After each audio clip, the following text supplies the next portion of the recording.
21শে জানুয়ারি ISF এর প্রতিষ্ঠা দিবস। সেই উপলক্ষে কলকাতার শহীদ মিনারে বড় সভার আয়োজন করছে ইন্ডিয়ান সেকুলার ফ্রন্ট। আর সেই সভাতে উপস্থিত থাকবেন আইএসএফ এর প্রতিষ্ঠাতা কিং মেকার হিসেবে পরিচিত আব্বাস সিদ্দিকী, এমনটাই জানিয়েছে দলীয় সূত্রে।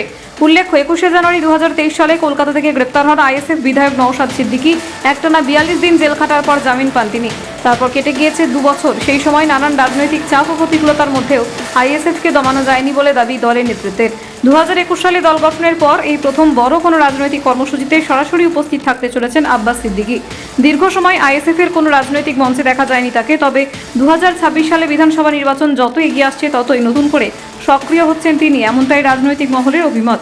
এর আগে একাধিক রাজনৈতিক সভা ও কর্মসূচিতে রাজ্য সরকারকে তীব্র আক্রমণ করেছেন নওশাদ সিদ্দিকী এবং আইএসএফ নেতৃত্ব। এবার প্রশ্ন উঠছে, এবছর কি আলাদা কোনো রাজনৈতিক ছবি দেখতে চলেছে কলকাতা? 21শে জানুয়ারি শহীদ মিনারের সভা কি আইএসএফ এর রাজনীতিতে নতুন মোড় আনবে? এরই মধ্যে আজ ভাঙড়ে একটি ধর্মীয় সভায় যোগ দিয়ে গুরুত্বপূর্ণ বার্তা দিলেন আব্বাস সিদ্দিকী। সেই সভা থেকেই তিনি কি বললেন, কি ইঙ্গিত দিলেন আগামী দিনের রাজনীতি নিয়ে, সবটাই শোনাবো আপনাদের এই প্রতিবেদনে।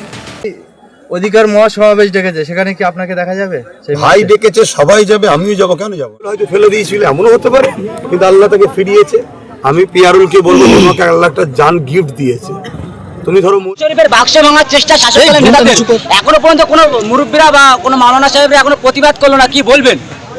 দেখুন, আলেম উলামাদের মধ্যে ভেতরে একটা দুঃখ কষ্ট আছে, কিন্তু সবার তো আর প্রতিবাদী মুখ নাই। অনেকে অনেক দুর্বল থাকে, অনেক কমজোর আছে, মজবুরি থাকে। তবে এটা দুঃখজনক, আমাদের ইমান বড় দুর্বল, প্রতিবাদ হওয়া দরকার। কিন্তু আজকে বড় দুঃখের বিষয় কথা আপনি বলছেন, এরা রাজনীতির নামে এরা ইসলাম কোরআনকে যেভাবে অপমান করছে তা অনেক দুঃখজনক। তার জন্য সবাইকে সংগঠিত হওয়া দরকার, ঐক্যবদ্ধ হওয়া দরকার, ভয় ভীতিকে ছেড়ে আগিয়ে আসা দরকার। হারোয়াতে একেবারে ওয়াকাফ আন্দোলন নিয়ে যাকে একেবারে পরিচিত মুখ পিয়ারুল সাহেব, তাকে একেবারে প্রাণে মারার চেষ্টা, তাকে একটা ঝিলের মধ্যে ফেলে দেয়।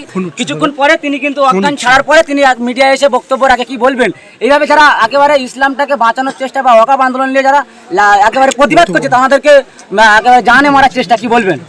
অ্যাকচুয়ালি ব্যাপার হচ্ছে এটাই তো রাজ্য সরকারের উন্নয়ন। তারা তো দেখছে আমরা উন্নয়ন কিছু করিনি, যা করছি ভাওতাবাজি করেছি।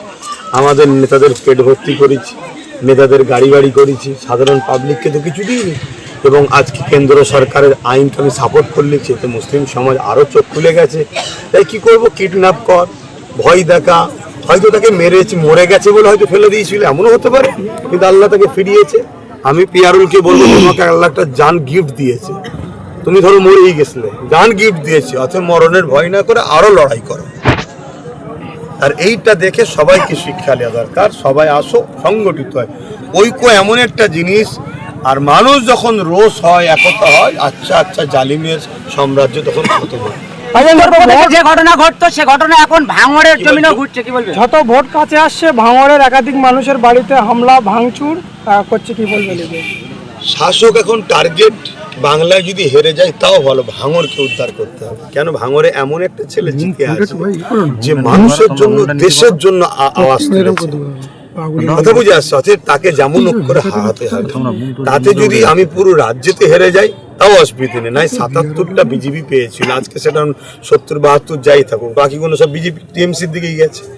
অতএব শুভেন্দু অধিকারী কত বড় বড় কথা বলছে, এদের আরো কত বড় বড় কথা বলছে, তাদের নিয়ে সরকারের কোনো মাথায় ব্যথা নেই।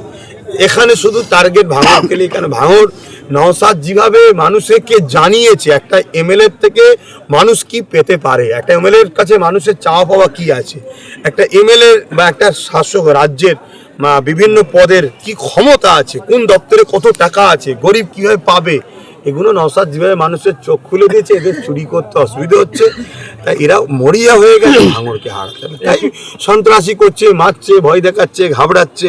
তবে আমি এটুকু মনে করি, ভাঙড়ের মাটি আল্লাহ ভালো জানে, এ মাটি একটা নিয়ামতের মাটি।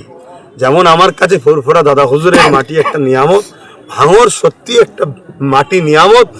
এ মাটি সর্বসময় অন্যায়ের বিরুদ্ধে লড়াই করে। বামফ্রন্টের আমলেও এ মাটি কিন্তু লড়াই করে প্রথমে দিয়েছিল, যাকে তারাই কিন্তু আজকে অন্যায়ের সাম্রাজ্য তৈরি করেছে। এ মাটি কখনো অন্যায়ের সাথে সাথ দেবে বলে আমার বিশ্বাস হয় না। আমরা দেখছি যত ভোট এগিয়ে আসছে তত মুসলিম থেকে বিজেপি নেতারা একের পর এক হামলা করছে মসজিদে, কোনো সময় কোরআন শরীফ নিয়ে এত অপমান করছে, কি বলবেন? এই ভয় দেখিয়ে মমতাকে জিতাবার চেষ্টা করছে। তারা সার্ভে করে দেখে নিয়েছে আমাদের 100 পার হবে কি সন্দেহ। শেষকালে যদি আমরা মমতাকেই সরাতে গিয়ে আমরাও সরে যাই, ইও সরে যায়, বাংলায় তো আসা বন্ধ হয়ে যাবে। 2011-এর আগে বিজেপি ছিল না বাংলায়, মমতা আসার পরে আসতে পারছে। 21শে জানুয়ারি আপনার ভাই অধিকার মহাসমাবেশ ডেকেছে, সেখানে কি আপনাকে দেখা যাবে? সেই ভাই মুহূর্তে? ডেকেছে, সবাই যাবে, আমিও যাবো, কেন যাবো না বলেন? কি হয়েছে? ওই প্রশ্নটাই হলো। আর বলেন, আমি চলে যাবো, ব্যস্ত আছি, অন্য জায়গায় যাবো, ঠিক আছে।